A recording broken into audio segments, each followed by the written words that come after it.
Anna was training to be a veterinarian when the war broke out. The Germans were only 20 miles from Paris when she received a letter from her father. He was in good health, but implored her not to return home to Belgium until the war's end. Patience, however, was not one of Anna's strong suits.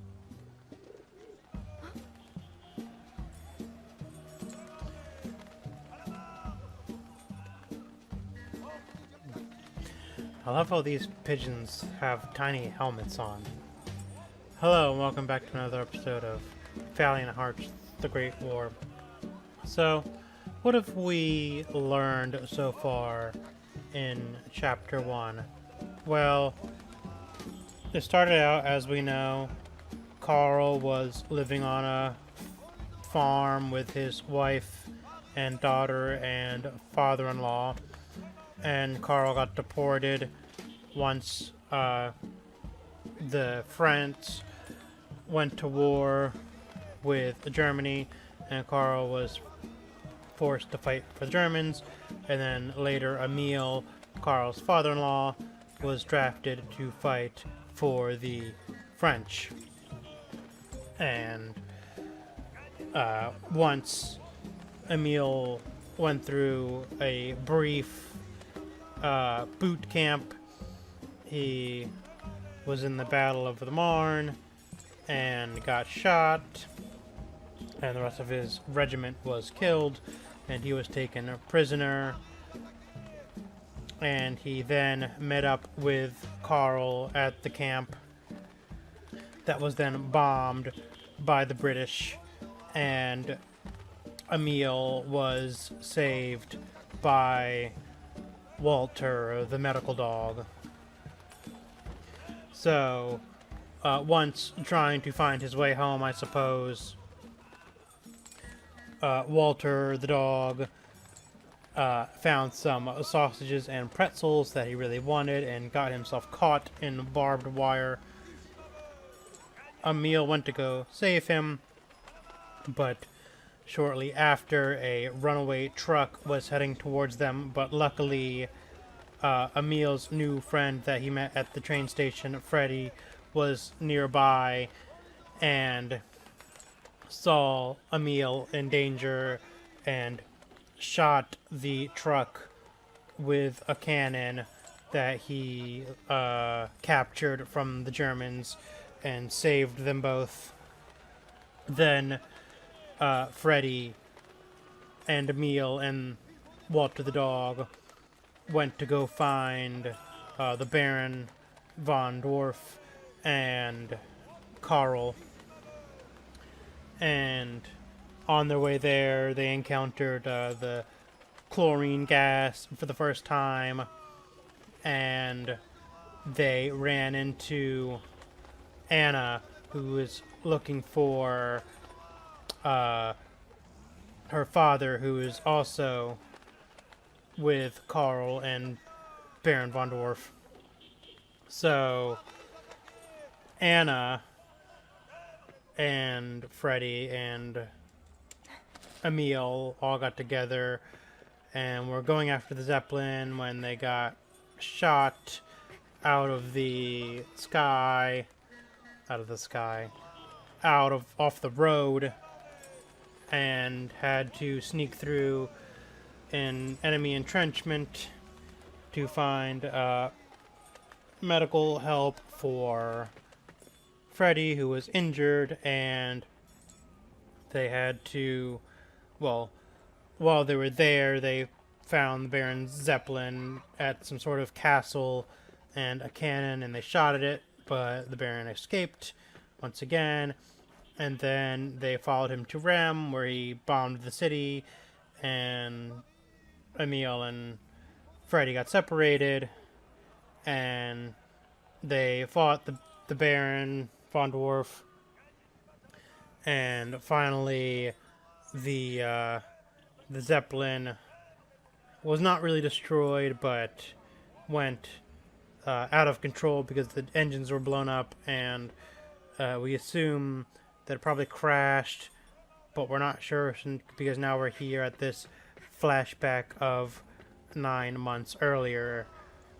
And I'm sorry for such a long spiel and no gameplay, but it was rather difficult for me to remember all that and play at the same time. So now we are going to move on with the game here with Anna and Paris. And so we've picked up some coal here.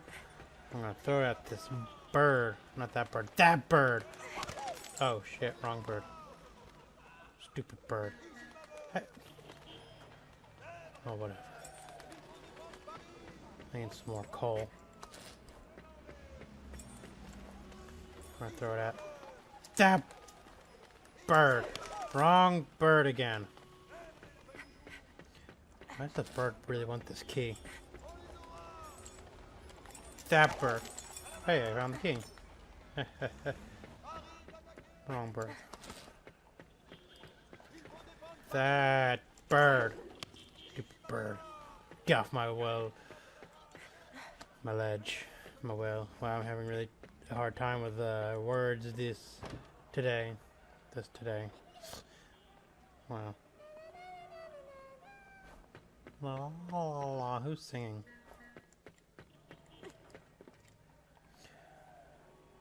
The Germans at the gate. In September 1914, the German advance took them to within 20 miles of Paris. The government had already fled to Bordeaux,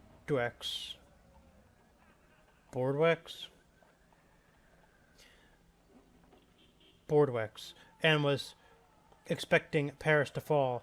In the north, most of Belgium was occupied, but under the king's command, 75,000 soldiers kept Ypres and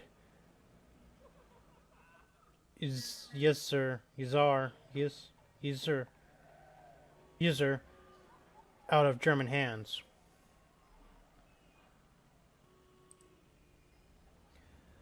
Taxi to Marne. September 6th and 7th, 1914. General Gallian requisitioned 630 Parisian taxis to transport troops rapidly to the Marne. While relatively few soldiers were actually transported, 4,000 in all, 3% of the total number of men deployed in the battle, the impact on the public was huge. The event became a symbol of solidarity for the nation, and the Marne counterattack saved Paris from German occupation.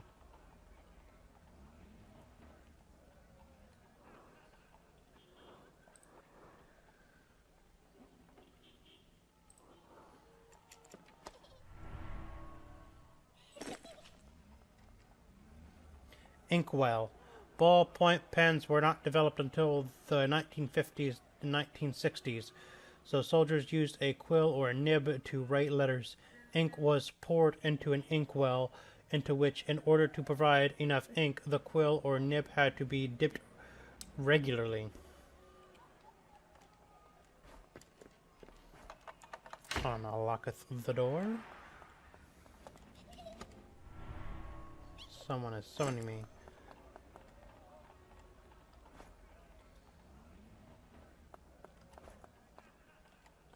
Letter from a Belgian civilian in Paris. Dear parents, we fled our land before the German advanced to take shelter in France with the children. Unfortunately, the Germans kept coming forward and Paris is practically under siege. If Paris falls, we shall return home to Liege.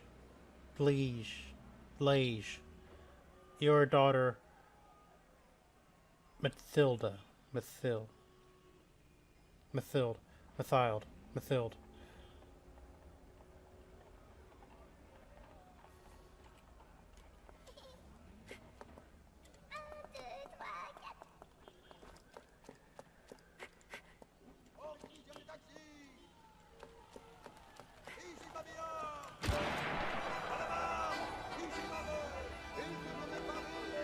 Taxis to the Marne. Parisian taxis are requisitioned.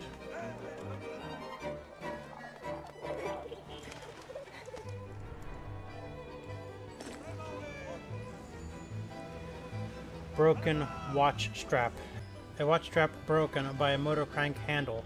Before battery ignition was developed, motor cars were started by cranking a handle.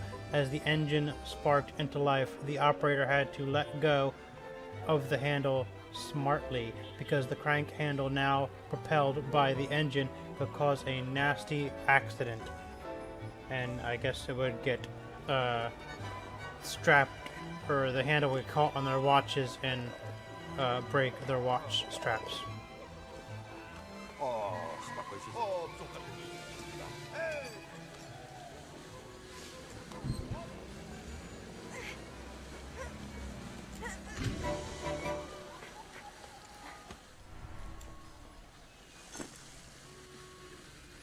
Newspapers. The main source of information was the newspaper. Radios were in their early days based on tube technology, and televisions did not exist. On top of local and national news, a new section appeared in the newspaper dedicated to the events on the front. Some newspapers also published daily listings of POWs and war dead. This X-wrench does not match that shape or that shape. We need a square wrench. Like this one. Yep, that's a square, alright. Ah, fits. How wonderful. Now we need some water.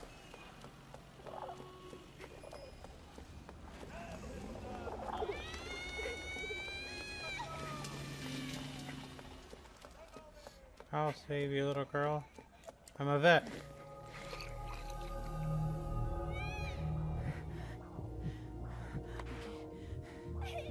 Allez. Voilà. Voilà, viens. Courage, Nemo. If Guitar Hero had a hospital game, it would be like that. I'm gonna steal that. Ha ha ha.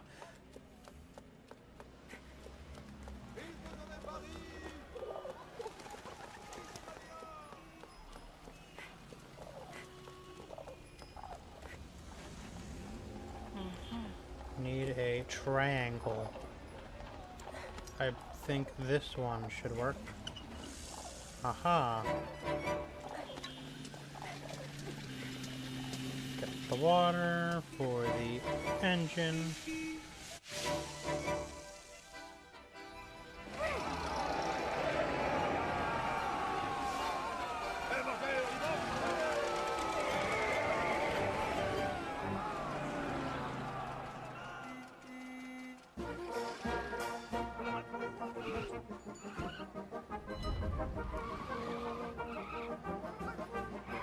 This is probably my favorite driving sequence.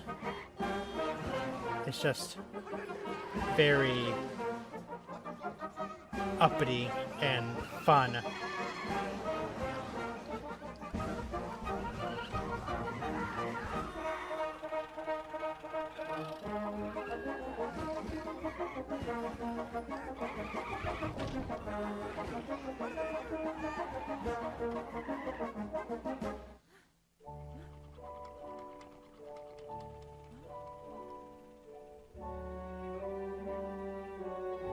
Ah, why are you driving so close to me?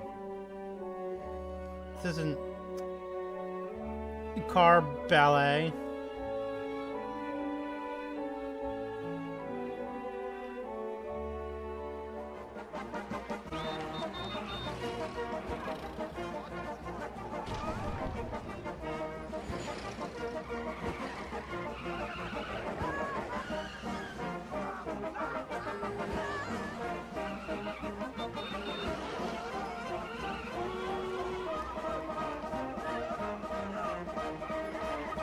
Oh, jeez.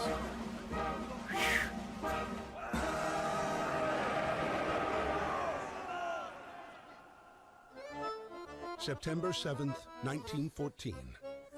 Taxis drove all night. Anna was proud to help the soldiers reach the front line.